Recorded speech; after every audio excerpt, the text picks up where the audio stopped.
Señoras y señores, bienvenidos, buenas noches, gracias por acompañarnos. Esto es al cierre del día de la jornada, los temas relevantes y trascendentes para el debate y el análisis. Buenas noches, don Pablo Uriart, bienvenido. ¿Qué tal? Buenas noches. Gracias, don Enrique Quintana, buenas noches. Muy buenas noches. Muchos temas, nos vamos rápido. El anunciado nuevo acuerdo comercial entre México y los Estados Unidos que provocó una llamada, un enlace telefónico hoy entre el presidente Trump ahí en su oficina, en la oficina Oval en la Casa Blanca, y el presidente de México, Enrique Peña Nieto, donde pues celebraron el alcance de este acuerdo comercial. No conocemos, y es importante decírselo, el texto. Hasta ahora no lo han difundido. Aparentemente hay un borrador todavía y todavía hay detalles que están afinando. Pero por lo pronto, ¿qué sabemos? Uno, Trump dijo el cambio de nombre. Ya no se va a llamar en español Tratado de Libre Comercio de América del Norte, el TELECAN, o en inglés NAFTA, sino que le van a cambiar el nombre. Trump dijo que para eliminar la reminiscencia con esto que él calificaba como el peor acuerdo comercial. El presidente Peña hizo votos en la llamada para que Canadá se incorpore al más corto plazo posible. Trump dice, fíjense lo importante de esto, que pues que podrá Canadá sumarse a este acuerdo o que podrán negociar por separado otro acuerdo con Canadá, lo cual, Enrique, evidencia una cosa que aquí estuvimos adelantando mucho tiempo, de la intención de Trump de separar a los aliados, a los socios, y negociar por separado con México y con Canadá. Lo deja muy transparente cuando dice, bueno, podrá sumarse o podrá firmar un acuerdo por separado con los canadienses. Vamos a ver qué pasa. Se la dejan muy difícil a Canadá porque pues queda de aquí al viernes. El viernes tiene que haber un documento presentado ante el Congreso de los Estados Unidos para que alcance el tiempo de revisión, aprobación, comisiones, antes de las elecciones de noviembre, donde se renovará un tercio del Senado y la totalidad de la Cámara de Representantes. Así es que, pues para Canadá está difícil. ¿Qué sí sabemos? Bueno, sabemos que se cambian las reglas de origen en la industria automotriz, del 62.5 se va al 75%. Hay un tema de salarios delicado que tiene que ver con que los trabajadores mexicanos que produzcan autopartes para la industria automotriz tendrán un salario entre el 40 y el 45% de ese segmento que produzca autopartes, deberán ganar $16 por hora, lo cual plantea, me parece, para México un problema. Pero bueno, hay mucho más que se supone. La cláusula sunset se queda en 6 años, sin terminación del acuerdo, sino revisión general. Y si no hay acuerdo respecto a las diferencias, en esa revisión de 6 años se va hasta una década más tarde, es decir, una eventual terminación a los 16 años, más o menos, ¿no? Es decir, hay muchas cosas que no sabemos todavía.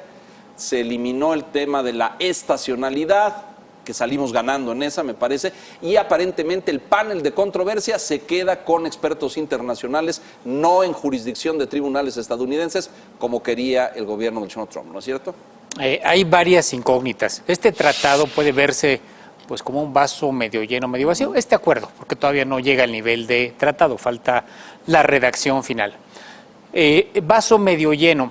Se alcanzó un acuerdo entre México y Estados Unidos, se elimina un factor de incertidumbre muy grande que podría afectar a las inversiones, podría afectar a la cotización del peso frente al dólar. Decía Luis Videgaray, no se han eliminado todas las incertidumbres, queda la incertidumbre de si va a ser un acuerdo bilateral o un acuerdo trilateral. Digamos, esa es la parte positiva. ¿Cuál, a mi juicio, es la parte negativa? Lo más relevante es Canadá. No solamente se le pone difícil a Canadá por dejarle 4 días, lo que a México y Estados Unidos les tomó 5 semanas negociar, este tiempo en el que estuvo ausente Canadá, a Canadá le dan de límite el viernes para que diga si se sube o no se sube. Pero adicionalmente quitaron el capítulo 19. Canadá desde el primer día de la negociación dijo, si quitan el capítulo 19 de solución de controversias en materia de antidumping y cuotas compensatorias, me voy. no es aceptable para Canadá suscribir un acuerdo que no incluya el capítulo 19. Pues ya no hay. En el acuerdo de México y Estados Unidos no hay capítulo 19. Esto prácticamente puede tomarse como una invitación a Canadá pues a que pase a retirarse. Pero si Canadá hace esto, entonces hay versiones de que el señor Lighthizer el viernes no puede mandar al Congreso el acuerdo de México con Estados Unidos, porque el Congreso le dio autorización a negociar el acuerdo trilateral y no se ha renegociado. Exacto. Falta Canadá. Exacto. Entonces, él dice que no. Él le dijo a Bloomberg y a otras agencias que no, que el permiso que le dio el Congreso puede incluir un acuerdo bilateral. Bueno, ahí ya tenemos una señal de tormenta en las siguientes semanas, 2 interpretaciones. Pero si resulta que tienen razón quienes dicen que no es posible que envíe este acuerdo, pues entonces ya generaron otra incertidumbre, porque resulta que entonces requeriría el señor Lighthizer pedir autorización al Congreso para un acuerdo bilateral. Para un acuerdo bilateral. Y eso lleva su tiempo. Ya nos iríamos hasta 2019 para este acuerdo entre México y Estados Unidos, convertirlo en un tratado bilateral. Y en 2019 resulta que tendremos un Congreso demócrata, probablemente. La Cámara de Representantes. Probablemente, dependiendo del resultado electoral de noviembre.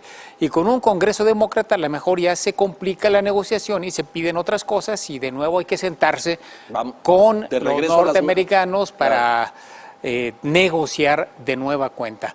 No está tan sencillo el desenlace. Creo que todavía hay factores de incertidumbre.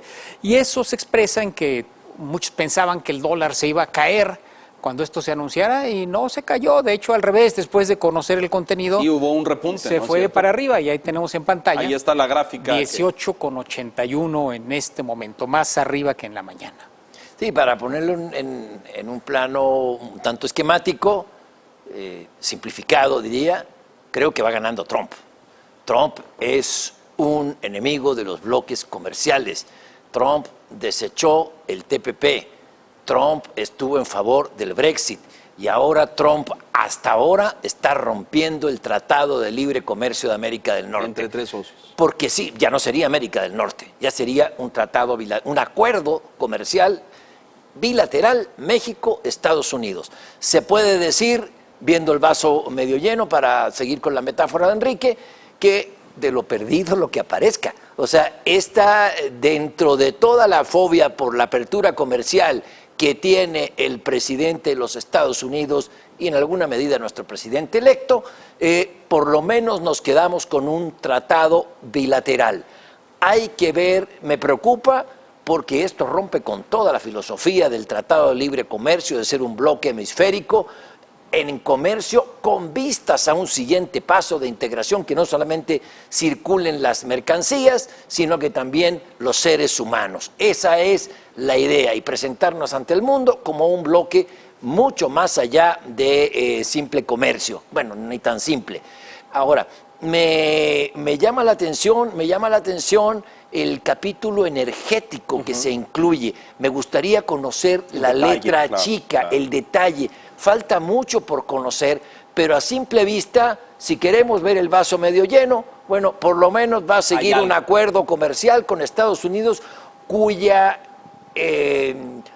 carrera de obstáculos por el Congreso va a ser ardua y complicada. ¿Qué nos pasó, Pablo, Enrique, en su perspectiva? Tanto Ildefonso Guajardo, Luis Videgaray, el propio SEADE, cuando apareció en escena, sostuvieron consistentemente la trilateralidad. Y las últimas 4 semanas o 5 parece que nos hicimos así, nos sentamos a negociar con ellos, en el cuarto no estaba Canadá, y en aras de avanzar y de lograr algo, de lo perdido lo que aparezca, ¿traicionamos a Canadá? No, creo que la palabra es fuerte, porque implicaría que hay un pacto entre Canadá y México para solo negociar simultáneamente. ¿Qué puede hacer México si Estados Unidos le dice? Pues yo estoy dispuesto a seguir negociando, pero quiero negociar contigo. ya después que se sume Canadá. Que es lo que hizo Lighthizer. No los vamos a invitar ahorita, vamos a resolver nuestras diferencias y después se va a sumar Canadá. Una posibilidad es que México hubiera dicho no, yo no negocio si no está Canadá.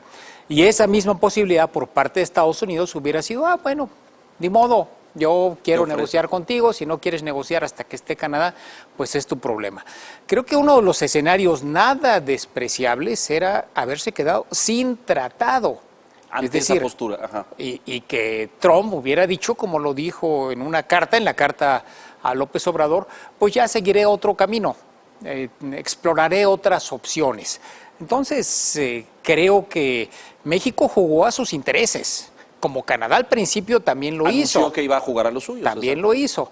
Y claro, al final resulta que por el pleito que tuvieron en junio, Trump y Trudeau, se enrareció la relación entre los dos jefes del Ejecutivo y pues se complicaron mucho las relaciones. En ese sentido, creo que no traicionó México a Canadá, creo que si me permites decirlo, sí jugamos para nuestros intereses y le estamos poniendo una dificultad mayor a Canadá en este momento. Sí, oí muchas veces decir a funcionarios mexicanos, y aplaudimos cuando lo dijo también la canciller canadiense, Freeland, que el tratado era trilateral, que tenía que ir Canadá, y resulta que de pronto cambiamos de opinión. ¿Cuándo cambiamos de opinión? Hago un paralelismo en el tiempo nada más. Cuando entra a la negociación el representante del próximo gobierno mexicano. No estoy diciendo que sea esa la causa, pero sí hay una coincidencia, que cuando entra el señor Seade, que es la voz y los oídos del próximo presidente Andrés Manuel López Obrador, resulta que nos vamos por este acuerdo bilateral y rompemos un bloque hemisférico, de América del Norte, para quedar más o menos en un acuerdo bilateral que es mejor que nada, sin lugar a dudas, es mucho mejor que nada. Claro. Sin embargo, me quedo con un mal sabor de boca porque a Canadá se le está poniendo entre la espada y la pared. Se le está diciendo o lo tomas o lo dejas. Lo que acordamos con los Estados Unidos o con los mexicanos, eso es lo que tú tienes que firmar. ¿Le firmas o te vas? Y con 3 días. Y después, seguramente el señor Trump, cuando los canadienses digan que no, hasta por decoro nacional, van a decir, vamos a negociar bilateralmente con Canadá. Lo que Trump quería. Desde el principio. Sí, señor. Lo que significaría que ganó la jugada y la partida. Porque Trump nunca quiso el fin del tratado. Lo escribió Enrique muchas veces. Lo quería por separado. Si hubiera querido el fin del tratado, lo echa para abajo, punto. Claro. No, quería hacer lo que ahora está haciendo. ¿Qué tanto nos conviene? Ahí sí me gustaría oír la voz de los expertos, que yo no lo soy. Lo que pasa es que usted se habrá dado cuenta. Falta ver en qué quedó, falta ver el texto, la letra chica. Y falta ver, yo no descarto que Canadá se suba, y no descarto que, por ejemplo, le diga Trump a Canadá, ¿quieres el capítulo 19, que es casi un asunto de vida o muerte para los canadienses? Aquí está. Pero acepta tales y cuales condiciones que no son tan críticas. ¿Cuál es el capítulo 19? El de solución de controversias. Que para Canadá el trato en solución de controversias de antidumping y cuotas compensatorias es único entre todos los tratados que tiene Estados Unidos. Y lo hereda el Tratado de Libre Comercio de América del Norte del tratado bilateral que sostenía Estados Unidos con Canadá, lo cual le da a los canadienses un trato diferente al resto del mundo, que después se extiende a los mexicanos. Para Canadá eso implica casi un asunto de estatus. No somos iguales al resto del mundo. Hay una relación estratégica de Canadá con Estados Unidos. Y si nos quitas este capítulo, estás quitando esta relación estratégica de Canadá y Estados Unidos. Entonces, veremos, todavía esto no se acaba. No se acaba. Por lo pronto aquí ya hay muchas celebraciones, hay voces de festejo por haber alcanzado este acuerdo, que concuerdo contigo, es mejor que nada, ciertamente, pero no lo conocemos todavía, no sabemos el detalle, no sabemos la energía, que es capital, no sabemos el comercio electrónico, no sabemos todavía muchos capítulos que están por ahí, aunque los funcionarios dicen que están palomeados, bueno, pues vamos a ver en qué quedaron, ¿no? Había que ceder en una negociación, siempre se cede y se gana. No sé en qué ganó México, más o menos entiendo en qué cede, en las reglas de origen, cede también en el tema salarial. No es que si México puede pagar 30 y tantos mil pesos mensuales, es si las armadoras van a pagar eso, les conviene o no. Nos conviene a nosotros quedarnos solos durmiendo con el elefante, con Estados Unidos, sin Canadá de por medio. No sé, a ver en qué nos va a beneficiar. Estados Unidos sí, bueno, la filosofía Trump es la que obtiene un gran triunfo. Sí, hasta Yo el creo que momento. ganamos en que hay acuerdo todavía. Sí, ¿Hay acuerdo? sí. Todavía. Ese es el triunfo. Y al peso le fue bien, envió unas señales positivas al mercado, pero luego se regresó Sí, a no, donde no, no. estaba. En realidad no puede decirse que el peso haya reaccionado positivamente al acuerdo. Así es. Reaccionó positivamente a lo que trascendió desde ayer, en la Que era apertura, que ya en la había mañana. un acuerdo, Pero exactamente. ya cuando empezó a conocerse el detalle y que no estaba Canadá y demás, de 18.60 se fue al nivel que tenemos. 80, ahí está, ahí lo tiene usted en pantalla. 18.82. Déjenos hacer una pausa rápidamente, regresamos con más. Hay coordinadores parlamentarios, hay crisis en el PAN, nada nuevo que no supiéramos, pero se recrudece. Regresamos enseguida.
Bueno, cumpliendo con los tiempos de la instalación del nuevo Congreso, de la nueva Cámara de Diputados y de Senadores en México, se designaron hoy coordinadores parlamentarios. Se los presentamos rápidamente para entrar al debate. Vea usted, este es el Senado por el PRI, Miguel Ángel Osorio Chong, y en diputados René Juárez Cisneros del PRI.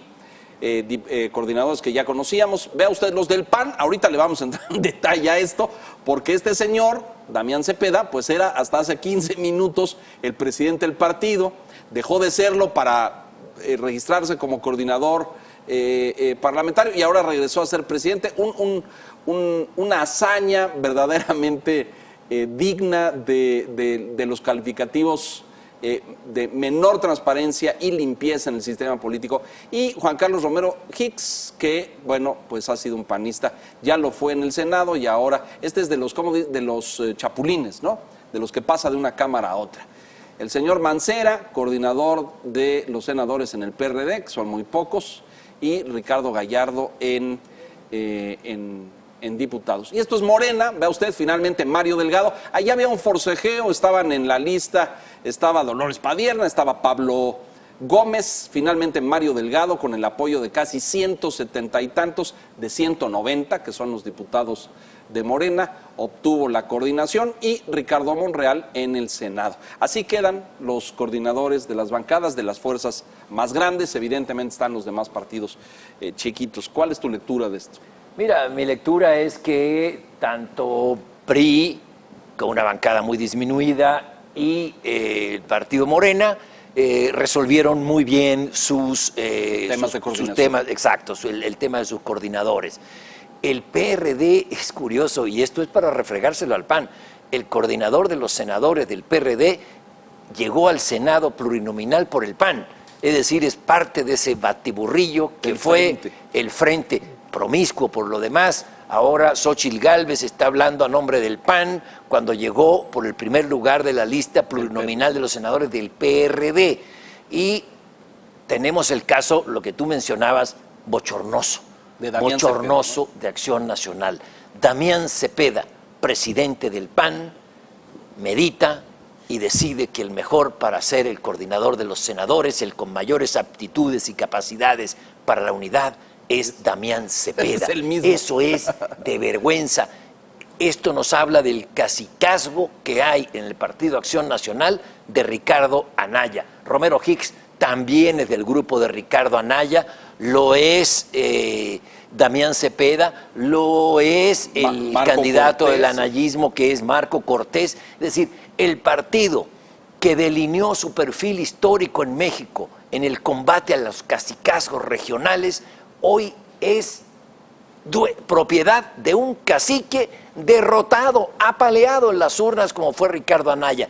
Creo que no se viene nada bueno en el PAN, pues hoy tuvimos a los gobernadores, a la inmensa mayoría de los gobernadores diciendo a ver si podemos equilibrar esto, pero viene una guerra civil. Es que fíjese nada más esto, se lo detallo rápidamente, esto que dice Pablo, pero es fundamental.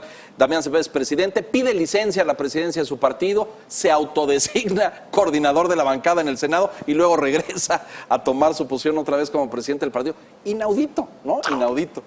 Él dice que fue por aclamación popular. Por aclamación. No es que él se haya puesto, sino que sus compañeros senadores le dijeron... Le insistieron. Sacrifícate por la patria, Damián, para que seas coordinador. En realidad, sí, el PAN está en un grave riesgo. Hoy estos gobernadores respaldaron la candidatura de Rafael Moreno Valle como secretario general y de Héctor Larios como presidente del PAN. Es una planilla, digamos. Es una planilla que contiende con la de Marco Cortés. No recuerdo si él ya tiene un secretario general en la fórmula, pero él es el candidato a la presidencia del PAN. Y aunque aparentemente el control del padrón, el control del aparato lo tienen los anayistas, creo que el desgaste que puede tener el PAN en un proceso donde claramente se excluyan a las otras fuerzas que no sean los partidarios de Anaya, puede costarle al PAN muchísimo, tanto como el resultado electoral, como este apaleo del cual habla, del cual Pablo cita. Hubo más apaleados, pero bueno, se llevaron su buena paliza los panistas. Y es el único partido que no pudo resolver razonablemente la coordinación parlamentaria, porque no solamente el PRI y Morena, como refería Pablo, bueno, aún el PRD en medio de todo. Sí, sí, tiene sus coordinadores y... Había ahí un jaleo, si era Juan Cepeda o Mancera en la Cámara de Senadores. Al final, en medio de estas contradicciones de un frente que ya no sabes dónde estaba el frente y dónde estaba atrás, realmente en medio de todo lo resolvió y no generó una crisis.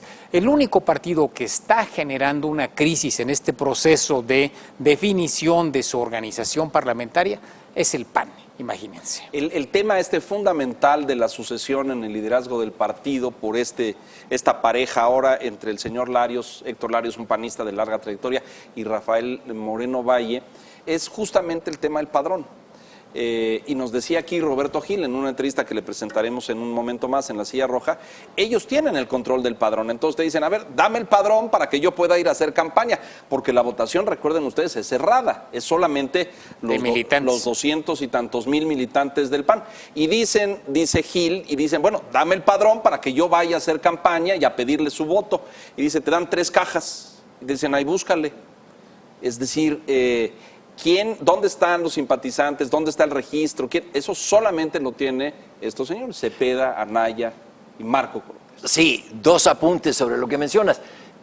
Felipe Calderón subió un mensaje a redes sociales el fin de semana que ya le hablaron de parte de Marco Cortés pidiéndole el voto, sin saber que era Felipe Calderón el expresidente, pidiéndole el voto para Marco Cortés. Es decir, ellos tienen el padrón y los teléfonos y se los niegan a cualquier otro que pretenda contender. Es decir, más sucio imposible. La presidenta del comité organizador de las elecciones, y este es el segundo punto, la señora Cecilia Romero, dijo, realmente en el padrón hay no panistas y panistas militantes que no están. Es decir, eso es un amasijo. Y en ese amasijo el control lo tiene Ricardo Anaya. Es decir, qué ambición de poder cuando ya perdiste, en lugar de asumir con humildad o con arrogancia la derrota, defiéndela por último, pero morir junto con el partido me parece a mí una aventura bochornosa, muy fea la que estamos viendo de parte de Anaya y del anayismo.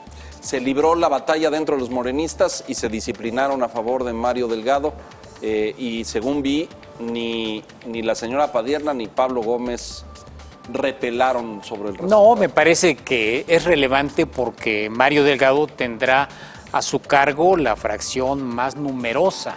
Creo que la más numerosa que ha habido en varias décadas. Así es. Nunca había habido, desde que hay democracia o alternancia, nunca había habido un partido que acopiara la cantidad de diputados que va a tener Morena y la coalición que lo va a respaldar. Claro. Y Mario Delgado creo que es un operador político solvente, entonces va a ser interesante lo que haga ahí en la Cámara de Diputados. Vamos a ver, tiene su experiencia parlamentaria y vamos a ver qué le pasa al PAN.